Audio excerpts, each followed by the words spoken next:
और एक चीज़ मैं कहना चाहूँगा, इस तरफ नहीं तवज्जो देते लोग, हम पे एजेंसियों के लेबल लगा देते हैं। आप लोगों को, नौजवानों जो FSC कर रहे हैं, आप लोग घुसो अफवाज पाकिस्तान में।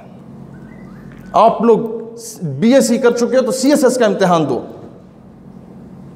बेटा ये आप लोगों को जब तालीमी इदारों में प्रोफेसर हूद बाई जैसे 3rd क्लास प्रोफेसर बनवाएंगे, पढ़ाएंगे, और मीडिया पर बागी के नाम का ड्रामा चला के कंदील बलोच को आइडियलाइज करेंगे, तो कौम की बेटी कभी राबिया बसरी नहीं बनती। सिस्टम को कौन चेंज करता है? मिनिस्टर चेंज करता है? नहीं, आज तक सच तो बताया नहीं गया, ब्यूरोक्रेट करता है। आज तक इस्लामी तालीमी निज़ाम क्यों नहीं आया? मैं वो जज्बाती या रिवायती बातें नहीं कर रहा, आज मैं समझाना चाहता हूँ। आपका सबसे पहला जो फॉरेन मिनिस्टर था, सर जफरुल्लाह जिसे कहा जाता है, वो 3rd क्लास आदमी कादियानी था। और असदुल्ला शख्स एक जो यहूदी था, बाद में मुसलमान हुआ। कायदे आज़म ने कहा कि जो मुसलमान होते हैं हज़रत साहब, वो तो मुसलमान घर में पैदा होते हैं, उन्हें तो इतना मज़हब का नहीं पता होता, जो माँ बाप बताते हैं वो करते हैं। तुम क्योंकि यहूदी थे, तुम इस्लाम को सोच समझ कर ही कबूल किया होगा, पढ़ा होगा, लिहाजा तालीमी निज़ाम, इस्लामी तालीमी निज़ाम तुमने मुतारिफ़ कराना है, वो तरतीब दो। उसने कहा मुझे 1 साल का टाइम दीजिए। इतने में कायदे आज़म इंतकाल फरमा जाते हैं। लियाकत अली खान वज़ीर आज़म आता है, और ज़फ़रुल्लाह को जब ये खबर पहुंचती है ना कि भाई असदुल्ला साहब तो इस्लामी निज़ाम तालीम मुतारिफ़ करा लें, हम तो काफिर करार दे दिए जाएंगे, हम तो मुनकर ख़त्म नबूवत के। आपको पता है ज़फ़रुल्लाह फ़ौरन उसकी पोस्टिंग करवा देता है खलीजी रियासतों में एज एन एम्बेसडर। वो रोता रहता है कि मेरी पोस्टिंग ना कराओ, आने वाली नस्लें तबाह हो जाएंगी। वो कहता है नहीं, तुम्हें जाना होगा।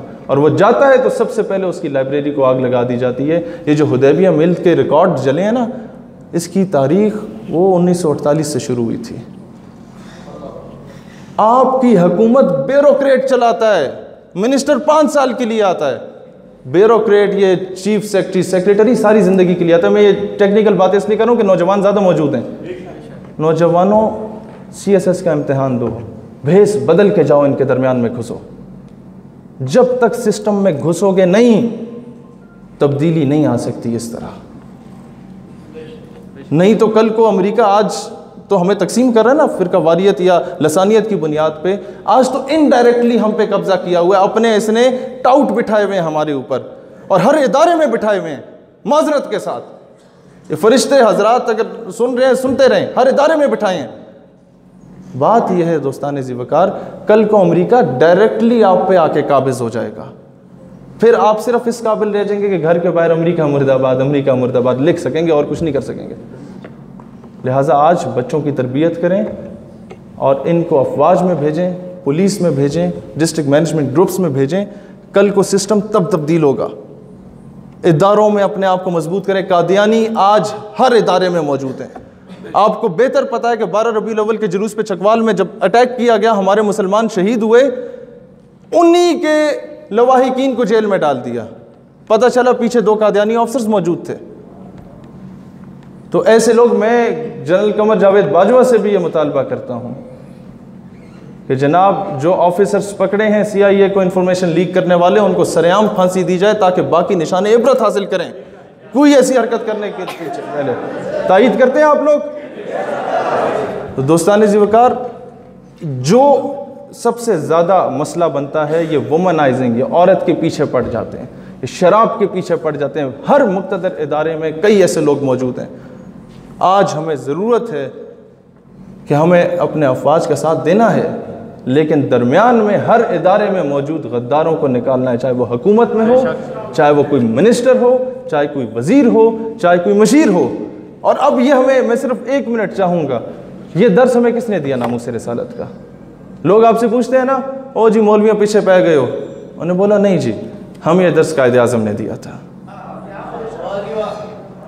गाजी इल्मुद्दीन शहीद का केस कायदे आज़म ने लड़ा था। हमें ये दर्स अल्लामा इकबाल ने दिया था। गाजी इल्मुद्दीन डिफेंस कमेटी अल्लामा इकबाल ने बनाई थी। कायदे आज़म जेल में जाते हैं और कहते हैं इल्मुद्दीन तुम एक मरतबा कह दो, मैंने गुस्ताफ को जब कत्ल किया तो मैं होश में नहीं था, तो मैं तमाम सबूतों की रोशनी में तुम्हें रिहा करवा सकता हूँ। इल्मुद्दीन तारीखी जवाब देता है, जनाबे वाला जिंदगी च पहला कम कीता है जेड़ा होश रह के कीता है। फिर अब कमरे अदालत में कमरे अदालत में जब जाते हैं तो जज अंग्रेज़ था, साकिब निसार नहीं था जो ख़ुद को मुसलमान कहता है, अंग्रेज़ था, ख़ुद को काफिर कहता था। वो कहता है जनाब वाला इल्म दीन, तुमने गुस्ताख को कत्ल करके कानून हाथ में लिया, तुमने तौहीन अदालत की है। इल्मुद्दीन फिर दलेरी से बोलता है जज साहब, जब आप तौहीन अदालत बर्दाश्त नहीं कर सकते तो मुसलमान तौहीन रिसालत कैसे बर्दाश्त कर सकता है? ये जो थर्ड क्लास बंदा मसनद वजारत पे बैठ के ये कह रहा होता है ये छोटा तबका है। मैं बताऊं ये छोटा तबका क्या है? इसी छोटे तबके से ताल्लुक़ रखने वाले मौलाना अब्दुल सत्तार खान न्याजी रहमतुल्लाह अलैह, जब उनको गिरफ्तार किया गया, सबसे पहले तो उनके पास जनरल ज़ियाउल हक मरहूम के ADC को भेजा गया। वो कहता है न्याजी, ये सुनिएगा बड़े गौर से, वो कहता है न्याजी साहब आज के बाद आप इन तहरीक ख़त्म नबूवत में ना नज़र आए, हालात ठीक नहीं है मुल्क के। वो मुस्कराते हैं और जवाब नहीं देते। वो कहता है Niazi you know I am in uniform, we are running the state and you are under the state. मैं वर्दी में मलबूस हूँ, मैं रियासत चला रहा हूँ, तुम रियासत के माता है। तो न्याजी साहब कहते हैं बेटा मैं जानता हूँ तुम वर्दी में हो, you are in uniform, you are running the state and I am under the state, but listen I was in uniform when you were in liquid state. समझें कि मैं उस वक्त तहरीक पाकिस्तान में पाकिस्तान का झंडा लिए उठाया था, तब मैं वर्दी में था, जब तुम पैदा भी नहीं हुए थे। ये था छोटा तबका। कमरे अदालत में लेके जाते हैं जज, बुढ़ा नहीं था साकिब निसार की तरह, जवान सा था, नया नया आया था। वो कहता है न्याजी मैंने तुम्हारे रिकॉर्ड उठाए, तुम्हारी सारी जिंदगी तहरीकों में गुजरी है। तंज करता है।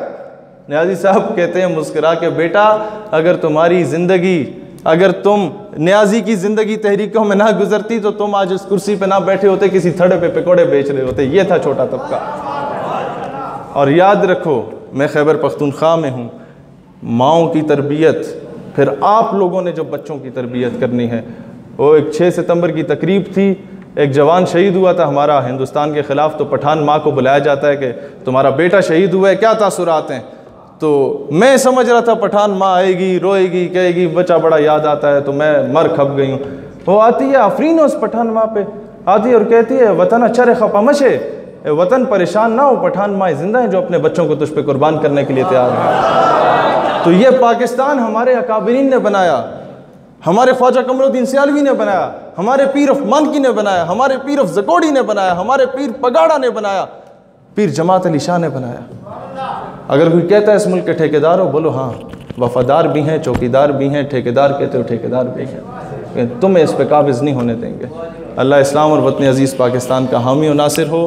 पाकिस्तान हमेशा जिंदाबाद और अल्लाह इन दलेर बुज़ुर्गों का साया हम पे सलामत रखे। आमीन।